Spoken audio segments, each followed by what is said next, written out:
To me, there's no bad choices. There's just cause and effect of everything we choose to do because everything in life is what I call a life rep. It's falling in love with the process of learning, the falling in love with the process of discovery because there's not a bad repetition in life. Trust. It's what makes or breaks every business relationship. This is the Building Trust podcast, where we are turning trust into triumphs. We talk with entrepreneurs, leaders, and change makers about how they earn it, keep it, and sometimes rebuild it. Let's explore what it really means to build trust in today's world. All right, welcome to the Building Trust podcast. Today we have an excellent guest, Robin Dreeke, who I got introduced to yesterday by the Nashville Entrepreneur Organization, had him come do a presentation. Robin has had a very interesting history and life that has been very exceptional. He's went to the Naval Academy, trained to be an officer, went to the Marine Corps as an officer, and after that went into the FBI for counterintelligence, undercover. He was a trainer, an instructor, chief behavioral analyst, and recruited spies, foreign nationals to come work for the US government in a position to help us with our intelligence. I picked up a book yesterday. Robin is a speaker and an author and a business coach and consultant. This book, Unbreakable Alliances, I wish I got him to sign it, but I wasn't able to yesterday because I had to run out of there. He has a few other books that he's written. The Code of Trust, Sizing People Up, It's Not All About Me, and Unbreakable Alliances is this one I picked up. So what I really liked about thumbing through this book is that it has actionable steps. So with Robin's history and experience, he doesn't just pontificate on those things, but he helps people understand how to take his experiences and put them into action. Welcome, Robin. Appreciate you being here. You got anything to add to that? No, all those great things in life that you just explained and pontificated about, as you said, is gives me the skill set to do the most important thing in the world. I'm a dad. Where I put all those skills to work every single day is I have two grown children. I have a 25-year-old Marine Corps fighter pilot, and my daughter is a labor and delivery nurse. She'll be 27. And that is everything that's important in the world because everything I learned in all those different aspects of life gave me the skill set to be the best father I possibly can be. That's fantastic. I'm a father too. I've got a 13-year-old son. And man, if he can turn out as well put together as your kids, I'll feel like I've done my best. I think we want to take credit for them sometimes, but it is about them and just, I think, building the foundation properly so they can run and do their own thing and maybe be guidance for them along the way. So that's what I aspire to do in raising mine, and good on you there for yours. What would you say if we were to bounce into the topic of building trust in our home? It goes to trust absolutely everywhere because, as I kind of was alluding to at the very beginning there, all those things I did in my life, whether it was learning about and discovering through humbling moments in the Naval Academy, Marine Corps, and then even in the FBI. But the core motivation of all human beings are, whether they're outside the home or inside the home, is especially inside the home. Always in thinking in terms of what can you do to inspire someone to feel safe with you? What can you do to inspire someone to feel safe with a choice to align with you, to purchase your services or products? It all comes down to that. And so when you start in the home, it's pretty simple. If you keep at the heart of all the things you want to do in life, a very, very simple core principle, and that is focus on healthy, strong relationships or unbreakable alliances, if you want to call it, because that's what the book's really about. It's about forging great, healthy, strong relationships. I do my best to consume a lot of books and a lot of information. And one of my favorite books in the last year or two was a book called The Courage to be Disliked. In that book, The Courage to be Disliked, a great quote in there, and that is, all problems are interpersonal problems. In other words, every challenge you face in life can be overcome if you have a great, healthy alliance or ally or relationship in your life to partner with to get through it. Because if we were meant to be here on this planet alone, we would be. We're genetically and biologically coded to want to cooperate. It's how we evolved beyond a tribe of 150, like the chimpanzees haven't been able to do. We are coded to want to belong to meaningful groups and organizations. Our ability to communicate, all these things come down to that. And it comes down to that simple truth. We all just want to feel safe in our environment. And so that's what we do at home. safe with the choices. We don't want to be judged. People don't want to be shown their shame. And so when it came to my children, it literally, I always think in terms of I'm their chief executive officer. I am their chief of staff. In other words, they chose the destination they wanted to walk in, where they wanted to go in life. And my job was to be that loving critic along the path. I take my experience, my background, my skill set as a human being, as a father, and all these other things. And as they face each challenge along the way on that path, I don't judge the choices they've made. I help them think through the consequences, good and bad, of those choices. We just pragmatically approach every challenge in life with okay, what do we do now? What do we do now? And after we always ask that question, what do we do now? We always ask, who do we need to communicate with? Who do we need a relationship with in order to make that happen, in order to innovate through this challenge? And so it was really them just picking that destination and ensuring every single day, and with all my communication with both of them, is what I'm about to do or say going to help or hinder a healthy relationship with them? Because ultimately, all I seek with them and all I seek with everyone is the desire for them to want to keep communicating with me, because that keeps solving problems. Good. You're keeping that personal relationship tight and strong. It's really easy to be judgmental and to kind of like rub the dog's nose in the problem. It doesn't build trust with an animal, it doesn't build trust with a person, and it tears down relationships. So I think by asking the questions that you mentioned, you get to the who, the how, what can we do? Those things are not accusatory. They're going to allow people to explore their thoughts, their decisions, their outcomes, and potentially reframe it without us telling them exactly where they need to land on that. Because I know when I personally feel judged, I'm going to clam up, I'm going to shy away, I'm going to step back, I'm going to shut down, and you're probably not getting inside my head much past that. 100%. And the key to that, like you said, is when you inspire someone to discover the path they're walking and the choices they want to make along that path to further where they want to go, all I'm doing is I'm asking what I call discovery questions, people discovering their path and the choices, and just really, I'm helping them think through the cause and effect of these choices.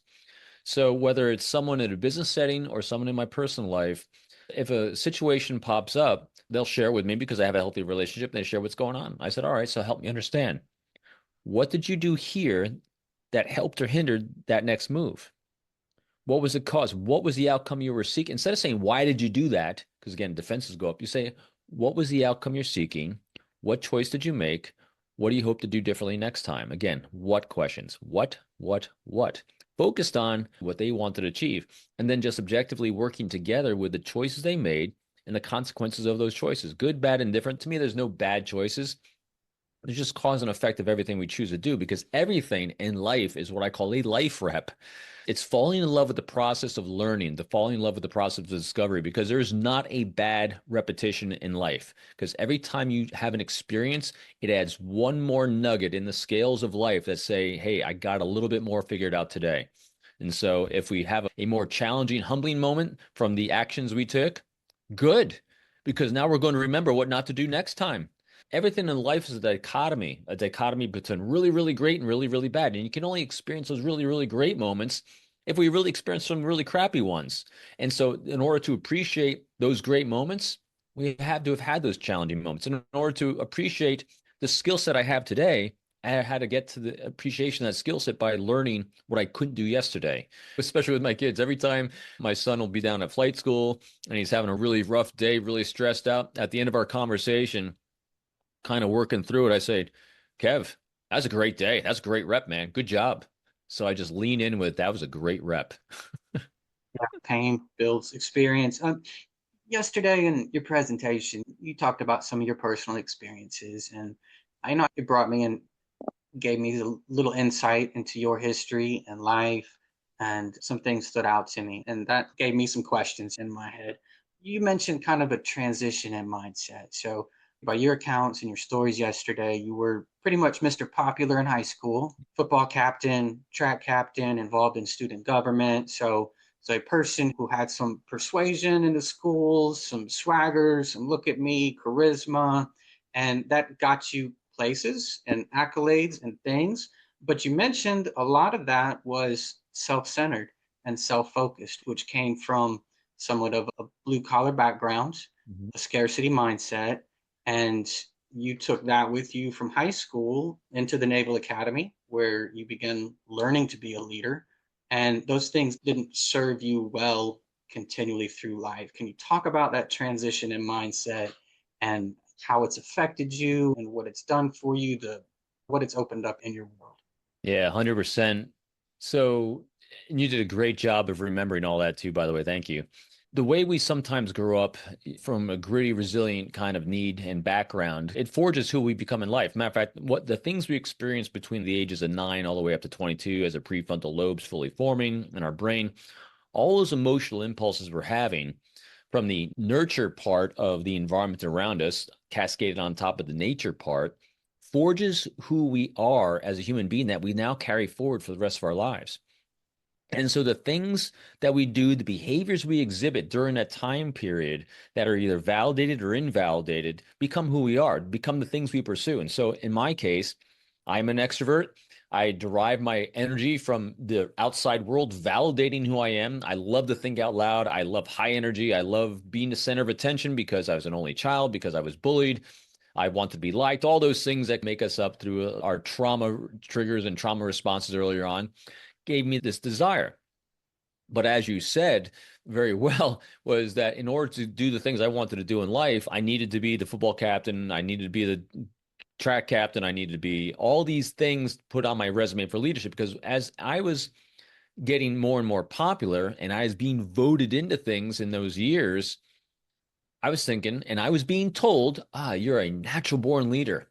You have this great skill and gift. You're a great communicator. In other words, they were validating this behavior. But when we think back and we think about those things, each of those actions, who was it about? It was about look at me, look at me, look at me. Now, granted, I cared very deeply about other people. And so when I did inadvertently wrong them, or poke at them with a snarky one liner or something like that, I could notice very rapidly that I caused some hurt or pain. But then I'd tell a joke and be more levity and lift that energy because I have high energy. But in reality, it was always about me and that energy that I was trying to direct inwardly. And so you bring that forward into the world of true leadership instead of being validated because you're popular, the true world of leadership, both at the Naval Academy, then ultimately in the Marine Corps, and then ultimately in everything in life, where people are just looking for you to be of service to help them with their challenges, problems, and pain points. And can they trust you to be that resource in their life?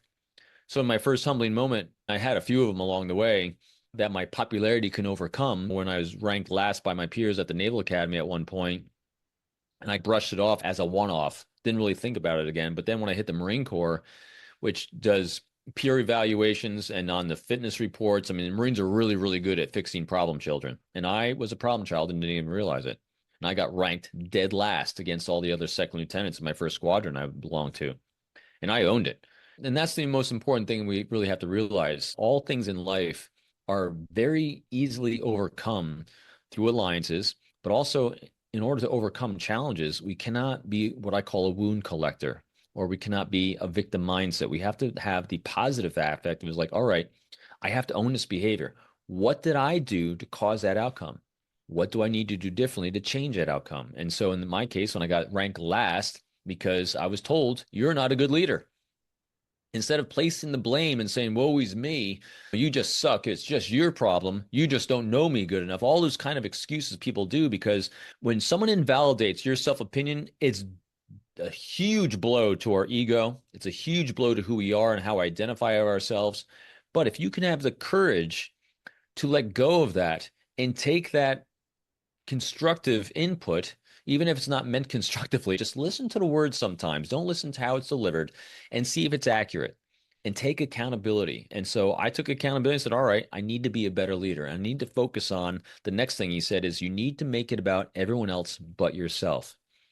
I had no idea what this Marine Corps major who rated me was saying, but I made a study of it because those words, they meant something. I was doing something. I was communicating in a way that was being self-centered. But now in my context, I wasn't thinking like, hey, look at me, I'm the best thing. No, to me, that's what he was talking about. He's talking about ego, bravado. I think I'm the best. And I never thought that. But somehow the words I was using was incongruent with the emotions I had. I had to figure that out. And so it was years later when I started figuring this out in the Marine Corps, because you do on-the-job training, you have life's humbling moments. I got better at this, had some great experiences. I had great leadership mentors and guides that modeled the behavior that, like most of us do in life, we mimic the behaviors of successful people around us and we ignore the other ones. And I got better, like we all do. But until I hit the FBI, when you had to take leadership to the next level and inspire someone to feel safe with a choice and decision to betray their country and that you can keep them alive in doing it, you got to really drill down on the exact behaviors that are going on. And so that's when I really figured out the language behind it. And that's where the keys of communication came in. It's like, how can we utilize our words, actions, and deeds to shift that focus from ourselves to others? How can I demonstrate that I see you? How can I demonstrate that I value you? How can I be present for you and give them the greatest gift you can give any human being? And is non-judgmental curiosity for who they are, the dreams they have, and the things they want to do in life. That's the transition, taking it to really understanding that interpersonal relationship. That this is who I'm working with, and I can come at it from my perspective, or I can begin to understand them, try to get inside their frame, and then I can serve them better. It is deep, deep, deep active empathy. And I call it active empathy because it takes a conscious effort every single second on my term of life reps. The reps I got doing this is because when I was offering and trying to inspire an intelligence officer from a foreign country, whether it's Russia, China, or anywhere else, to want to explore the possibility that I can be a resource in their life to overcome the pain points and challenges they have and to trust me to keep them alive, that required me to first, as my supervisor would always say, to have an operational plan that I wanted to do to try to do this. And I came up with what I thought would be great things to say. And the first question he always had for me was, so why should that individual want to be recruited by you? I go, what do you mean? Because I'm a great guy. He goes, no, no. From his perspective, so what's going on in that guy's life that he would want you in it? He would want you to solve that problem or pain point. He forced me to reverse that optic every single time you're going to talk to a human being. Why should they want to talk to you?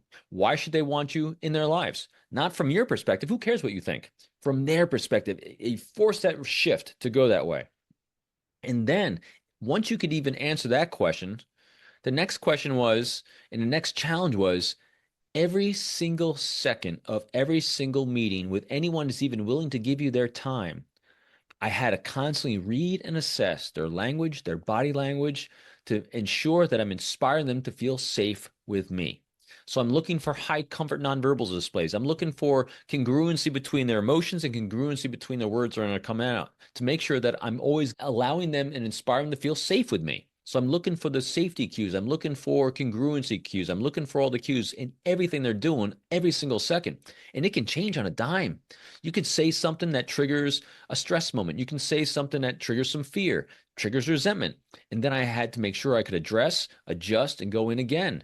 So this, when you do this for 22 years, you become really fine-tuned on ensuring that at all times I'm making it about you. And in order to do that, in order to inspire that trust, the behaviors I needed to have to do it, not just the language and things I'm saying, because it's not about manipulation or subterfuge or all the hooky spooky spies tricks, as I say.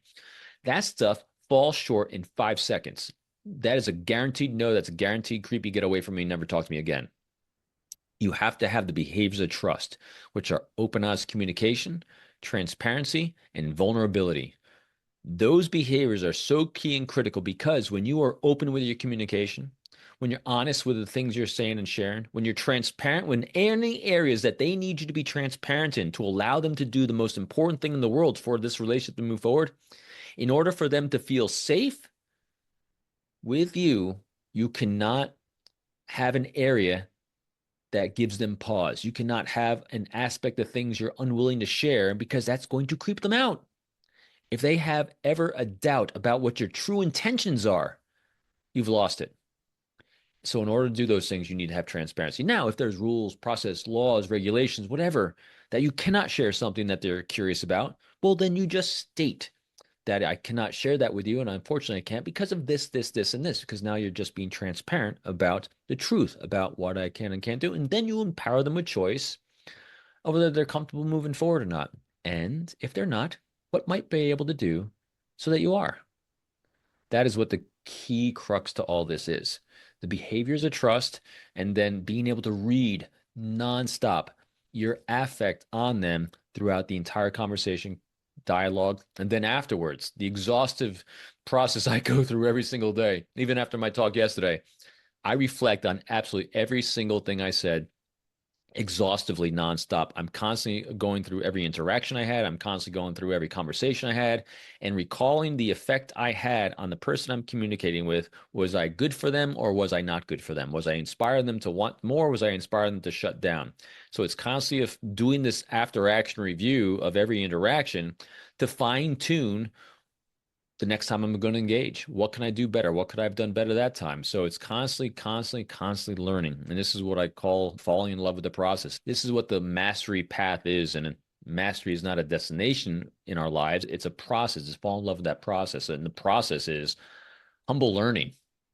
And Robin, these are difficult disciplines to practice and become habits. If we can make these things habits, they'll stick. But like you said, that was a 22-year process for you to really ingrain that in your persona and who you are and embody those things.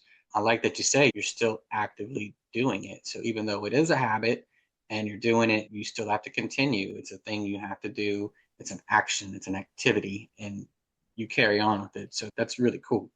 Thinking about something you said yesterday and something what you just said rung my mind to it, something that Chris Voss refers to as a black swan. It's an idea. So maybe somebody has an apprehension, a reservation, why they don't want to move forward with something. And you mentioned, what can I do to gain that trust, to get past that? You gave an example yesterday. You were talking about interagency operations, bringing somebody from this agency over to you to help you with a project. But whether or not that person could do it, the black swan is actually their superior. Whether their superior would allow them to do it, what's that person's motives? And that made me think yesterday of, in my business, say I come up with a new product, a new service, a new procedure, a new protocol that we're going to adopt in our company. I think about all the operational things that I need to establish so that we can provide this product, so we can sell it, so we can deliver. Like, I think of all the stuff, and I make this big perfect thing in my brain and on paper and in our computers and in our systems. And then I teach and educate my team on this new thing, this next best great thing.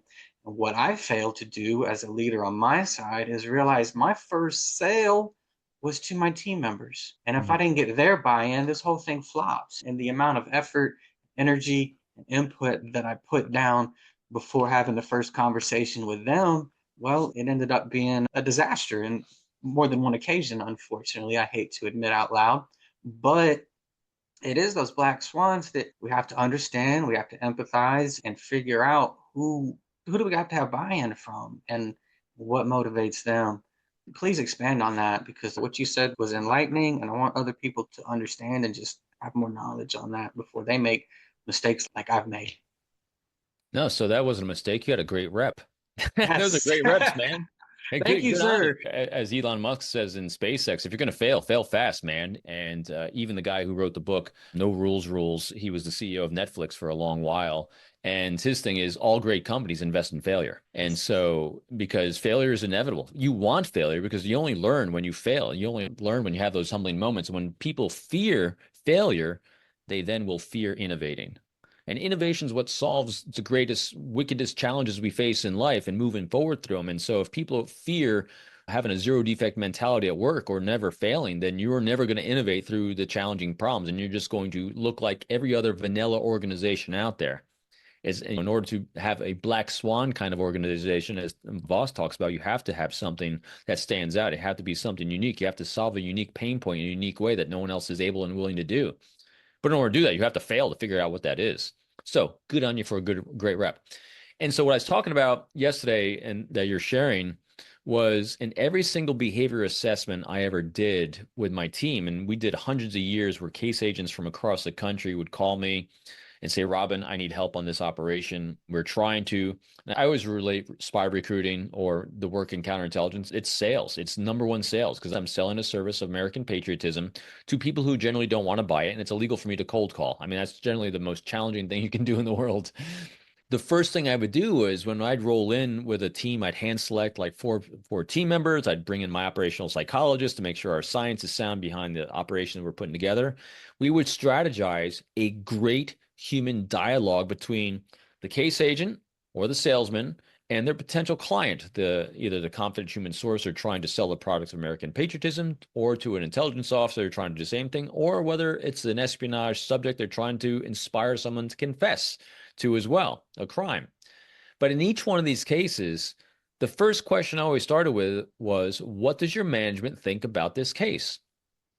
Because I needed all optics. If you start thinking in tunnel vision of here's the one person I need to interact with, or here's the one product and service I want to sell or serve, like in your case, remember, where's that focus? You said, I. Here's what I want to do. Here's what I want to push forward. But the problem is, you have to think in terms of, in your case, what can I do to inspire my people to want to sell this product and service? How does it serve their why? How does it serve their priorities in order to do this? And so if you can't talk in terms of why it's important for them, and Simon Sinek talks about it, and start with why, if you can't talk in terms of how this product or service is allowing them to feel safe with their choices and decisions, it's going to fall flat. So in my case, inside the FBI, before I even strategize what a case agent should or shouldn't do in an operation when engaging a human being for potential recruitment, I needed them to tell me about their management. Tell me about the decision makers that are going to allow them to do that. Because the first thing I had to do is, what can we do to inspire your boss to feel safe to saying yes to this operation?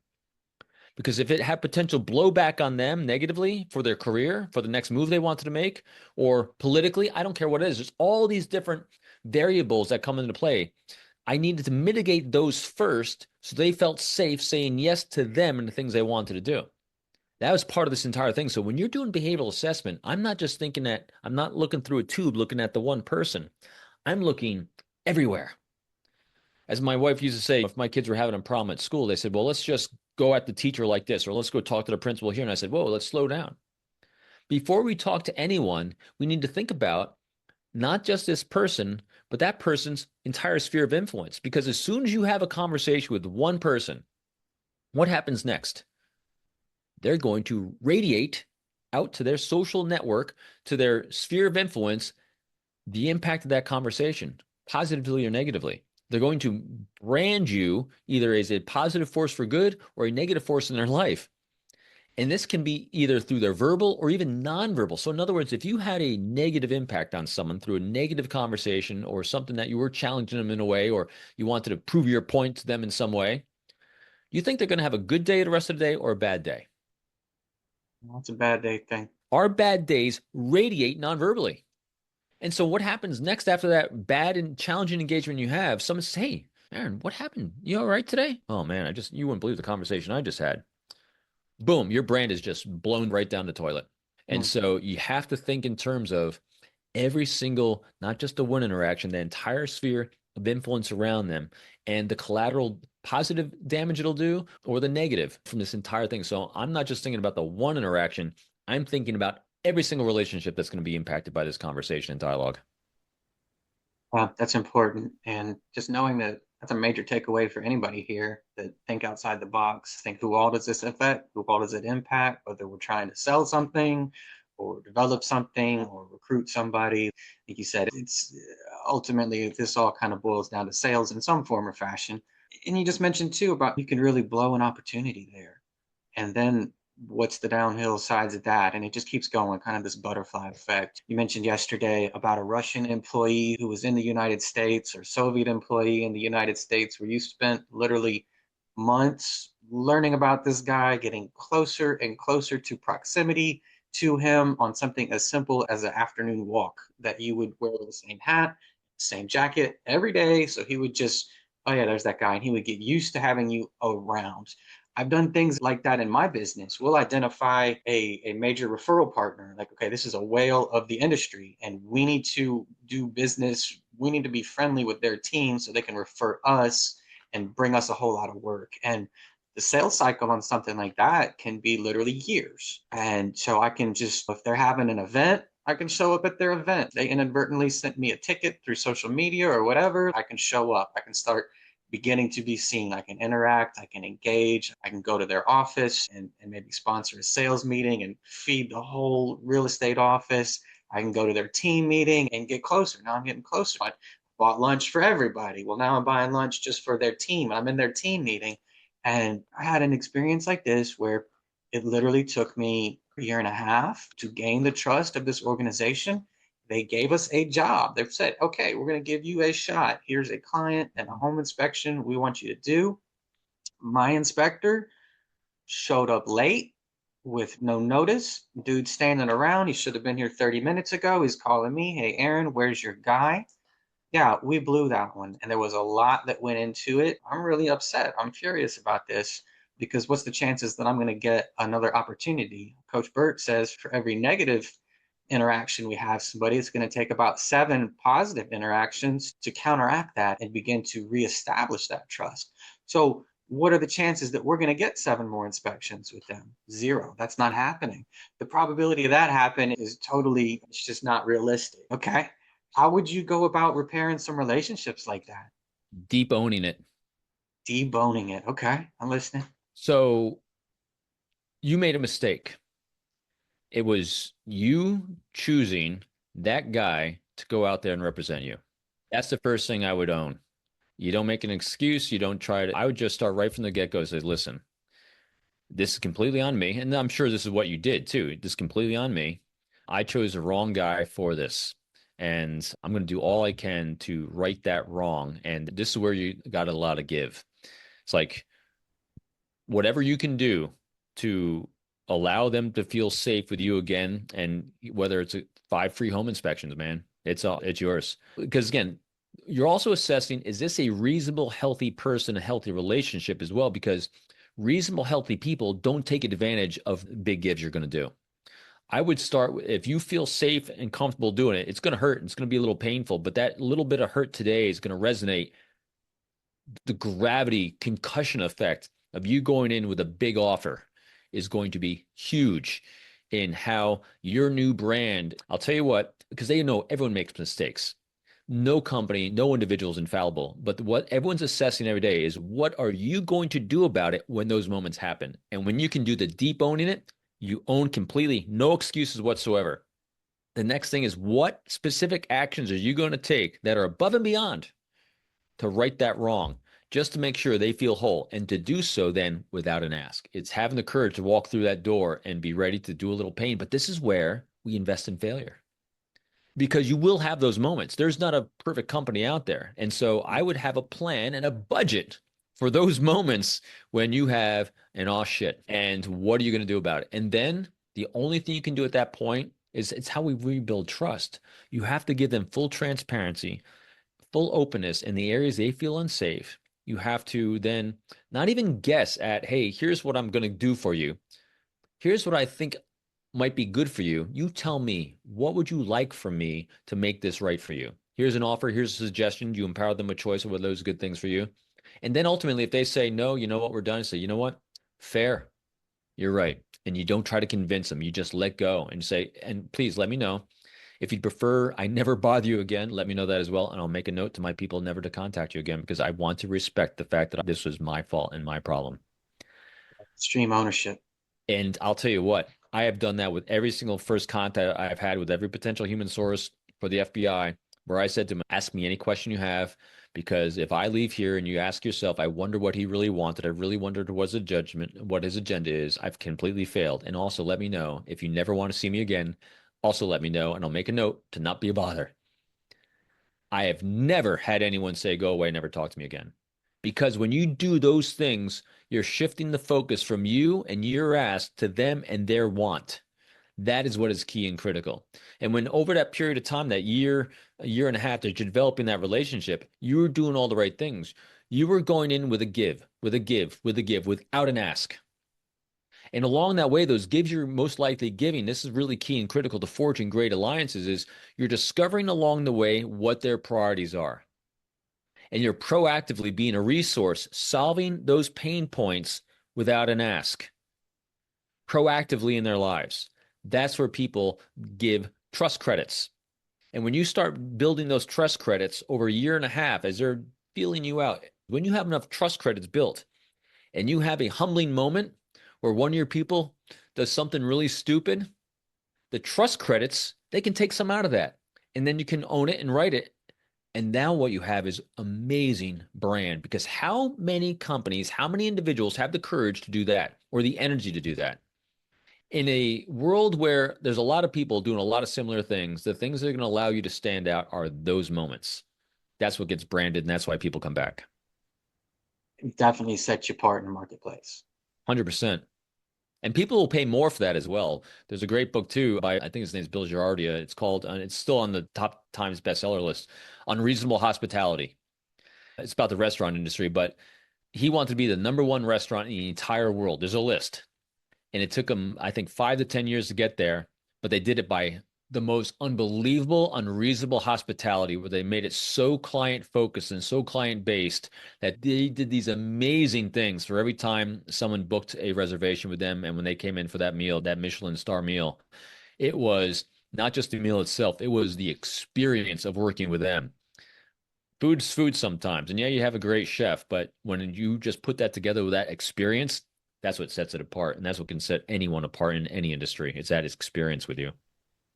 Love it. Nurturing those relationships is really what allows businesses to succeed. Nurture the relationship, give outstanding service, be dependable, be trustworthy, be predictable on these things.